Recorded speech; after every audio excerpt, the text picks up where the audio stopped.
today, which means it's time for our weekend box office report brought to you by our friends at AMC Theaters. Coming in at number 1 for the second week in a row is the NWA biopic Straight Outta Compton, bringing in $26.7 million, dropping 55% from its first week, which is respectable considering there were 3 new wide-release films this week. Coming in at number 2 is Mission Impossible Rogue Nation, making $11.7 million, dropping only 31% in its third week, bringing its domestic total up to $157 million. In third spot is the horror sequel Sinister 2, making $10.6 million, exceeding its modest $10 million production budget. In the number 4 spot is Hitman Agent 47, only making $8.2 million on its opening weekend. Rounding out the top 5 is The Man from U.N.C.L.E., bringing in $7.4 million on its second weekend, dropping just 41% from last week. John, what stood out to you about this week's box office report? 2 things that really stand out to me. Man from U.N.C.L.E., only dropping 41% from week 1 to week 2. Goes to show strong word of mouth. It was a good, fun film. I was really glad to see that. Another thing that really stands out is on Friday, all 3 of us completely botched and butchered our box office predictions. Right. I think we all nailed Straight Outta Compton coming in at number 1. None of us got number 2 right. Then we floundered somewhere in 3 and 4. But that leads us to the other thing. We all said American Ultra was going to be in the top 5, and that's the other thing that stands out. American Ultra did not even crack the top 5. And I don't see, some people were tweeting me and asking me, is this a condemnation on Jesse Eisenberg? That nobody wanted to go and see Jesse Eisenberg. And I don't think it is at all, to be honest. Like I said last week, I found the marketing of American Ultra to be incredibly bland. None of it appealed to me. The only thing that caught my attention was a clip that came out that premiered exclusively on Collider.com, as a matter of fact, with that grocery store action scene. That's the only thing that made me go, oh, well, maybe this is all right. Other than that, all the trailers looked incredibly bland to me. Nothing looked interesting. So I guess we shouldn't be surprised that it didn't come in the top 5, although I think all of us still put it in our top 5.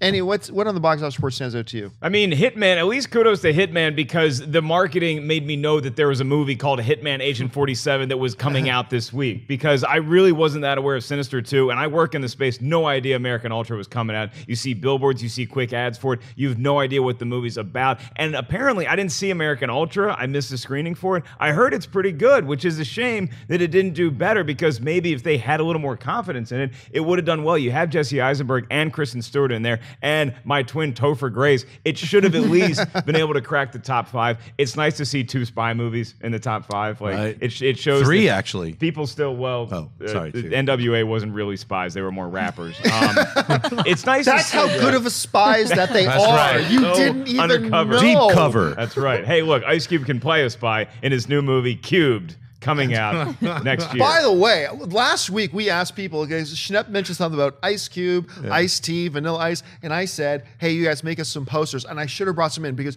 you guys sent us some amazing They were awesome. feature film posters for Ice Cubed, starring Ice Cube, Vanilla Ice, and Ice-T. They were just awesome. Thank you so much. And maybe American Ultra would have made a little bit more money if the heads of the studio went, you know what? Let's just tell people that is Mark Ellis. And I bet you anything, more interest would have been generated in it. Anyway, Schnepp, what stands out to you on the box office? Yeah, obviously the big missing American Ultra, and the weirdest thing is when you look at their ad campaigns, it always reminded me of like a 1960s like San Francisco Zap comic. It didn't feel like it was a movie. It looked like it was the cover of a magazine, like a hipster magazine. So I think the posters and their ad campaign failed. Also didn't have a date, like prominently, like coming this whatever date it's supposed to be coming out. So I didn't know it was coming out, and until we started talking about it last week. Oh, it's coming out this weekend. And then the trailers themselves were kind of all over the place. Like, I liked a lot of parts of the trailers, like, oh, it's a stoner spy, and then he becomes kind of a Bourne Identity thing. But then those Topher Grace scenes that you were in were like so weirdly overacted. It threw me out of even the trailer. Yeah, I get excited on set. Sorry. So, I'm looking forward to seeing the movie. All my friends said it's really fun, so I'm going to see it. It's a disappointment that other people didn't go see it. That's the big thing that stands out to me, as well as Mission Impossible. Just staying at number 2. Yeah, that's none of us pretty mentioned amazing. That's a good thing to mention. Yeah, which is a testimony to like how good that film is, and it is one of the, if arguably the best film of the summer. Yeah, action really film. strong. Just the word of mouth. Everybody who left that theater the night that I saw it, we were just like, oh my god, and we just told everyone. So. You know, That's a the couple word of of things that let's give some credit to where credit's due. Ashley mentioned it, but hey, kudos to Sinister 2 and Blumhouse once again. $10 million budget.